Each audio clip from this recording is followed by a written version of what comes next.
एक दिवसाच्या मौनाने तुमचं नशीब बदलू शकते का? एक व्रत, एक कथा आणि एक अशी अमावस्या जी आत्म्याला जागृत करते.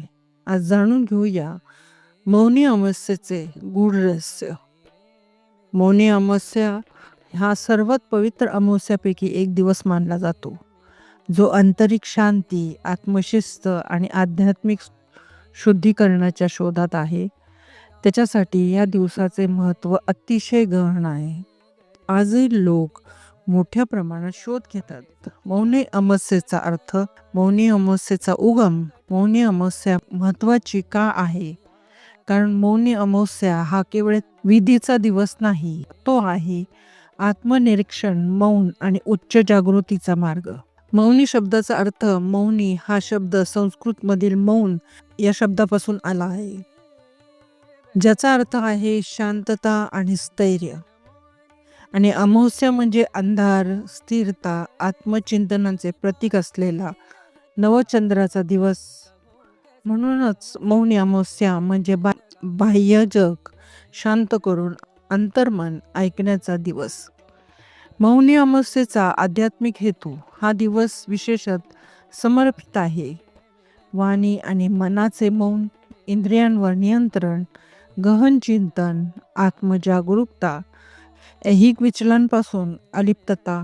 असे मानले जाते की या दिवशी पाळलेले मौन मन शुद्ध करते, विचार स्थिर करते आणि आध्यात्मिक चेतना जागृत करते.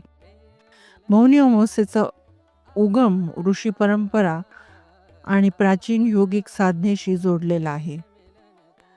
शास्त्रानुसार मानव जातीचे आद्य पुरुष आणि पहिले कायदेकर्ते महर्षी मनू यांनी याच अमावस्येला गहन ध्यान आणि मौनाची साधना केली होती.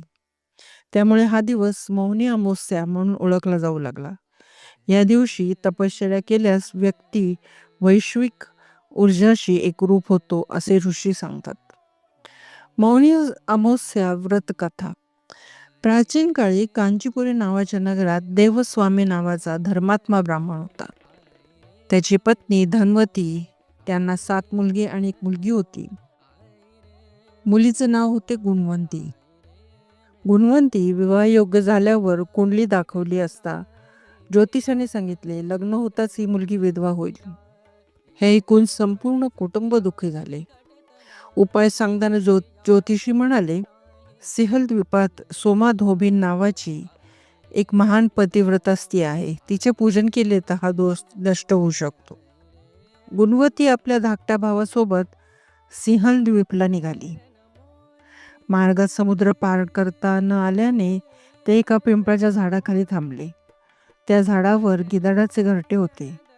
गिधाडाच्या आईने दयाळूपणे दोघांना मदत केली आणि सिंहल द्वीपला पोहोचवले. गुणवती दररोज सूर्योदयापूर्वी सोमाचे घर व अंगण स्वच्छ करू लागली. शेवटी सोमा तिला भेटली.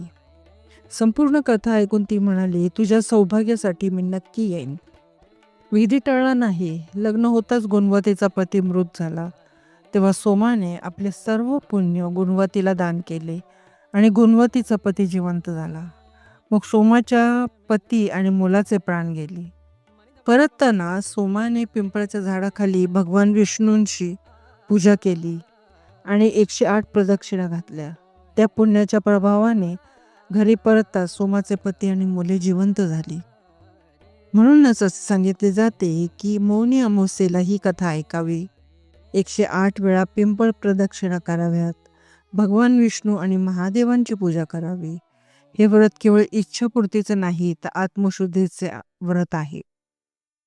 जर तुम्हालाही मनशांती, आत्मबळ आणि सकारात्मक ऊर्जा हवी असेल तर या मौनी अमावस्येला मौन जरूर पाळा.